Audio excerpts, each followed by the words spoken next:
used to think that Sunday Igboho has a little bit of consciousness because when he was assaulted by the Buhari regime,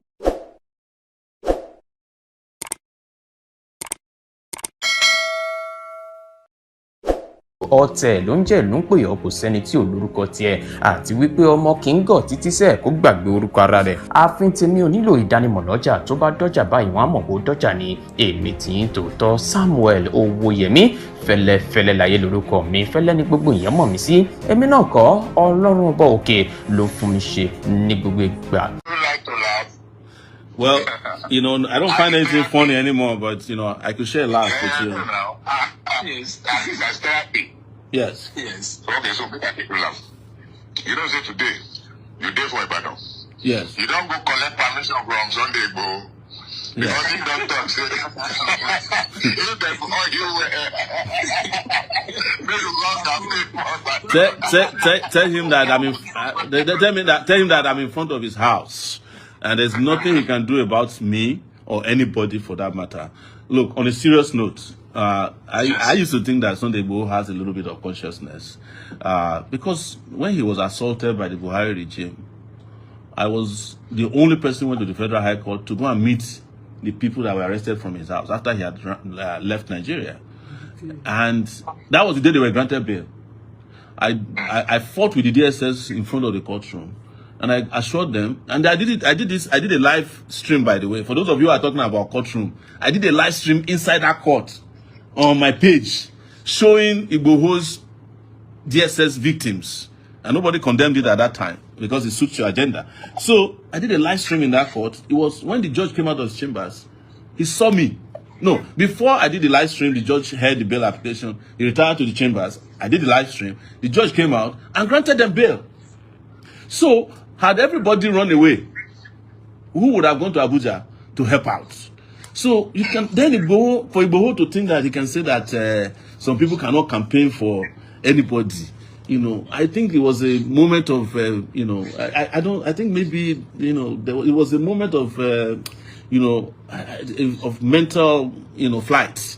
Because anybody who is conscious, we know that even the Yoruba land that you come from, since it was created, there's no man or woman has ever been able to prevent one side. That's why one of the ethnic groups in the world that the British were afraid of were the Yorubas, and there's another group in India, I forget their name now. They said these are the most sophisticated people. Even when they brought Yoruba religion to Yoruba, the Anglican Church, the reason why Yoruba says Aguda Ojelabe Gesi, you know, Aguda is the Anglicans who adopted the Anglican faith, but who did not accept to surrender their entire faith, including, you know, an average Yoruba has 4 religions. You know, it depends on the level of his problem. You know, if the church cannot help, on Friday you go to mosque. If mosque no work, Saturday you go enter in one bush. You know, that's Yoruba man for you. They are very, very smart people. I'm not saying it for the point of superiority. So Igboho should know that when the Yorubas were supporting him, it was a sense of accommodation and respect for what he represented, not his person. And when you carry the person beyond what they call entogbe shara koja moshalasi, you understand? E mo pe ekute magbe lawa ni le mamu lo. Oye lórí ọ̀rọ̀ Sunday Igboho, funny thinker and the other guy tí mi ò fẹ́ dárúkọ ẹ̀. Ó ti yé yín. Mo kàn fẹ́ kí gbogbo àwọn àbúrò tá ní èyí tó bá tún tó ọmọ wa tó dá bá sọ̀rọ̀ ń sìn wọ́n lè ní Mètúsẹ́là ni wá. Àmọ́ òótọ́ ọ̀rọ̀ ni ò jẹ́ kí a mọ àgbàlagbà yàtọ̀ sí ọmọdé. Ọ̀rọ̀ tí Sunday Adéyẹmọ sọ, to be realistic, ọ̀rọ̀ yẹn kù díẹ̀ káàtó lóòótọ́ lórí ọ̀rọ̀ olóṣèlú kò ṣòṣèlú. Sunday fẹ́ gbìjà ara ẹ̀, ó dẹ̀ kó gbìjà rẹ̀ tó lórí àánú gbà. Àmọ́ ṣe rí bí tèmi ń lọ, tá a bá rò tọ̀rọ̀ tá a bá sọ, a kàn tanra wa jẹ ní mi ní tìtorí pé olóyè jẹ́ brọ́dà mi. Àti máa bá àwọn tó jẹ́ bí àbúrò wa takò ọ̀rọ̀ sọ, brọ́dà mi, àwọn ọmọ ọ̀sìn ò lè èpo lójúmọ́ o. Irú ọ̀rọ̀ tó sọ yẹn, olóyè, tó bá jẹ́ bí 10-20 years ago ló sọ, àwọn ẹ̀ máa káwọ́ gbéra, àwọn máa káwọ́ sínú. Àmọ́ tó wà ń tàn sí ò káwọ́ sínú fún anybody mọ́. Bẹ́ẹ̀ ni. Nígbà tí mo sọ̀rọ̀ bàbá wa Adédìlú Ládọjà, kábíyèsí Olúbàdàn, kábíyèsí bàbá, nígbà tí ọ̀rọ̀ ó ṣe Aláàfin kò ṣe Aláàfin dé mo jáde gẹ́gẹ́ bí ọmọ Ọ̀yọ́ state tí mo dẹ̀ mọ̀ pé pààtì Ìbàdàn àwọn ọmọ bíbí inú Ọ̀yọ́ ló dominate ẹ̀, gbogbo ẹnu ni mo fi sọ. mo ní kí bàbá jáde àsìkò yìí à ń expect wọn kó jẹ́ pé àwọn torí èmi máa tún ọ̀rọ̀ mi sọ o kó jẹ́ pé bàbá wa Ládọjà ló máa pe Aláàfin àpè Ọ̀ọ̀ni kì í ṣe nítorí pé wọ́n ní ọlá bọ́lá wípé àwọn olóṣèlú ló nílùú lèmi ṣe lu èdè yẹn fún wọn torí nǹkan tó bá sọ abẹ́ máa gé one bàbá yẹn ju àwọn méjèèjì lọ in anything inú òṣèlú politician level bàbá yẹn ju wọn lọ in everything mi ì lè sọ pa owó mi ì mọ capacity oníkálukú mo jáde ńgbà yẹn tẹ́ bá rí ẹ rí pé mi ì reply Babaládò tá à ń sọ̀rọ̀ yìí ẹni tí mo máa ń correct tó bá ṣe kankan ni tí máa pè é mo sì ní gbogbo kíní ẹ̀ lọ́wọ́ ìgbà tó bọ́ta tó máa sọ̀rọ̀ last one ìfá rẹ̀ tá a bá sọ̀rọ̀ ń sìn wá ní mètúsẹ̀là ni wá ẹ mọ̀ imagine nǹkan tí báwo pé àkọ́ bí mi kò lè lórú èdè yẹn fún mi bọ̀ ará àtà lè lò ó ẹ jẹ́ ká mú kíní yẹn ní gàbádáyà pé nítorí àwọn ọmọ wa ò lè sọ fún wa aláàtà máa sọ irú èdè tí fọ́nì ti ń kà lò àti tí Aládò tó wá padà wá lò táládùn ẹ̀ tẹ̀ tó wá worst àwọn ọmọ tó bá jẹ́ ọmọ lẹ́yìn Ìgbòho wọn ò ní lè lò ó bọ́sẹ̀ ní nǹkan tí mò ń try láti jẹ́ kẹ́ mọ̀ ni pé àwọn kan máa ń gbìjẹ èèyàn lẹ́yìn téèyàn ò ní mọ̀ o pé àwọn kan wá Aládò lọ́lé wà láìtọ́lẹ̀ sọ́mọ́bì láìláṣíláwà mí tí bá Sunday sọ̀rọ̀ o Ìgbòho lè má mú anything nípa ẹ̀ I know kò sọ̀rọ̀ téèyàn lè sọ téèyàn lè correct some people will love it some people will hate it in short ẹ máa sọ̀rọ̀ míì báyìí ọ̀rọ̀ tẹ́ máa sọ yẹn kò ní pàtẹ́nì mọ́ nǹkan táwọn kan máa wá comment lé lórí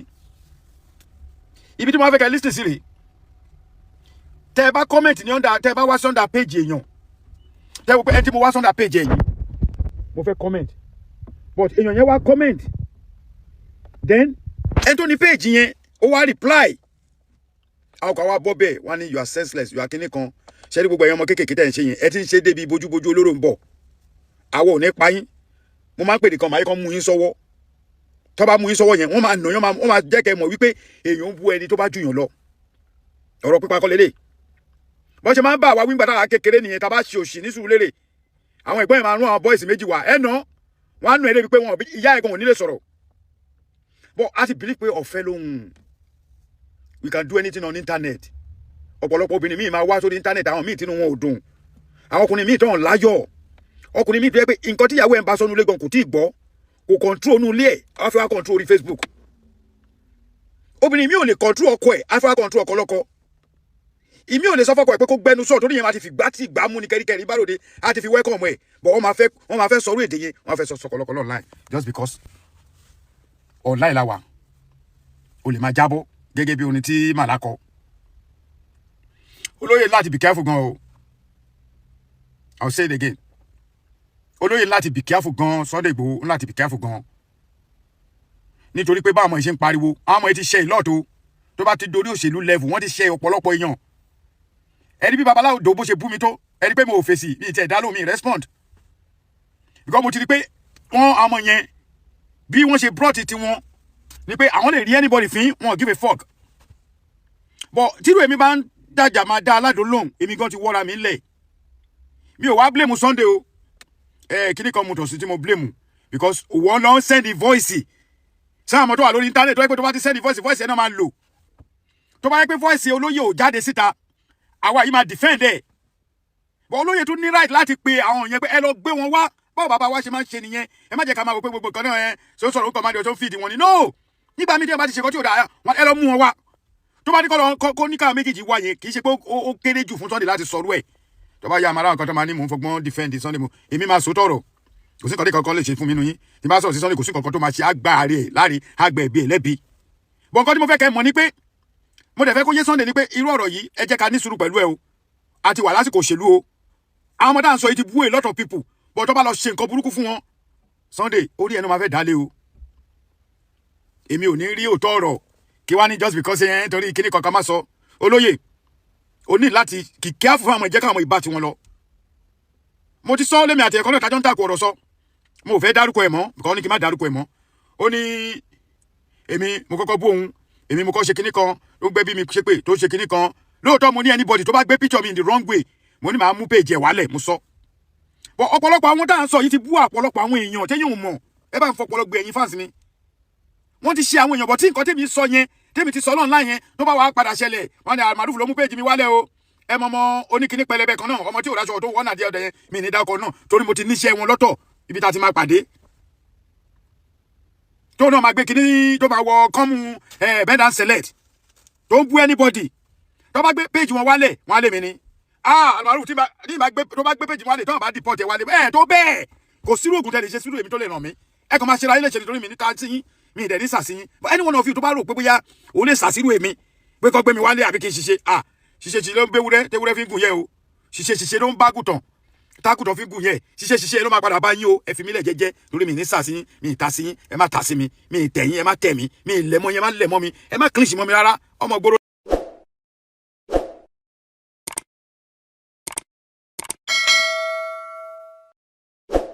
ọ̀tẹ̀ ló ń jẹ́ ìlú ń pè ọ́ kò sẹ́ni tí ò lórúkọ tiẹ̀ àti wípé ọmọ kì í gọ̀ títí sẹ́ẹ̀ kó gbàgbé orúkọ ara rẹ̀ ààfin tèmi ò nílò ìdánimọ̀ lọ́jà tó bá dọ́jà báyìí wọ́n á mọ̀ kó dọ́jà ni èmi tí ń tòótọ́ Samuel Owóyẹmí fẹ́lẹ́fẹ́lẹ́ láyé lórúkọ mi fẹ́lẹ́ ní gbogbo ìyẹn mọ̀ mí sí èmi náà kọ́ Ọlọ́run ọba òkè ló fún mi ṣe ní gbogbo ìgbà.